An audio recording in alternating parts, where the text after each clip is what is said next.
The rand has made a marginal recovery from the new record lows struck overnight after a central bank interest rate hike failed to impress investors. The currency is now trading at around, get this, 19 rand 66 against the dollar. For detailed outline on the latest in terms of market moves, we're joined by independent market analyst Karl Gevers. A happy Friday to you, Karl, and thank you very much for your time. Let's start with an overview of how markets are faring at midday trade. Thanks, Dudu. Good afternoon. I think globally there's a bit of optimism on the US debt deal.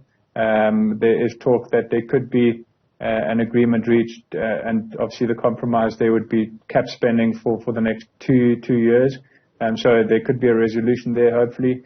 And then locally, the impact of the rand still in our market after weakening significantly yesterday.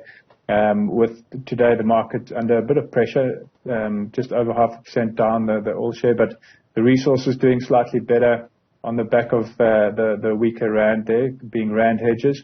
And on the other side, you've got the domestic banks, your financials and retailers, interest rate sensitive stocks that are under pressure today.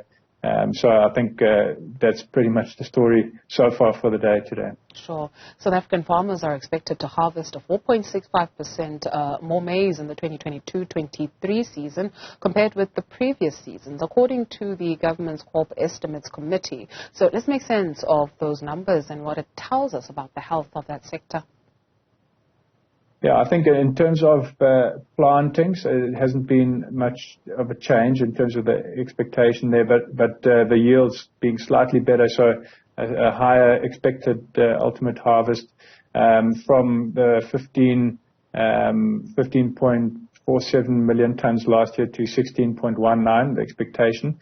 And I think the good news there is that it would, firstly, from a local supply, generally we consume about 75% of our domestic production, and it also leads to an increased opportunity for exports for farmers to earn dollar revenue as well. Pan-African Resources has lowered its production guidance by about 1/10. Is it largely rather due to load shedding?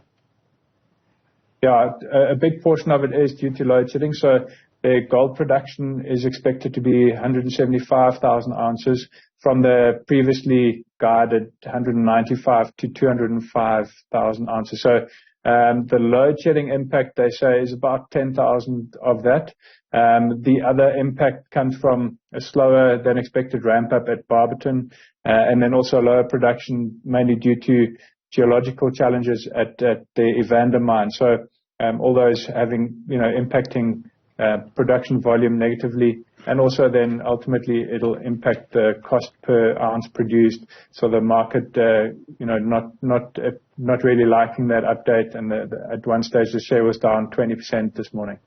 What's happening with Quantum Foods? Their half-year profit has plummeted, falling over 80%. Yeah, also another tough environment, and in fact management indicated that it's the most challenging period since listing in 2014. Headline earnings per share expected to be down by 82%.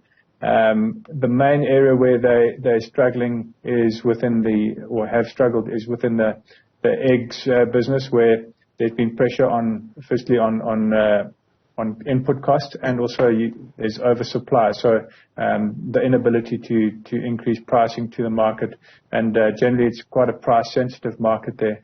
So their challenges are feed cost that has increased, electricity supply, as we've seen with all domestic operators, and then also in terms of the ability to pass on those higher costs to the customer that's already under pressure. Yeah, speaking of electricity supply, as it hits them, is this a sign of confidence? Because Lexus has announced that its new battery electric SUV is heading for South Africa.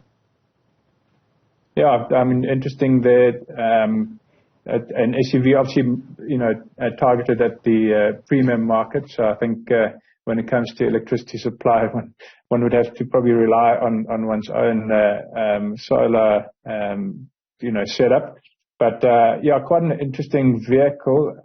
We don't know the price point yet, but I presume it'll be quite a premium price point, and the vehicle's got a 400 kilometer price range in terms of on a single charge. So I think a high quality vehicle, and obviously there's some confidence in the ability for South Africans to afford it and also utilize it in our market. So I think it's a positive step. Independent market analyst Karl Gevers, thank you very much for your time.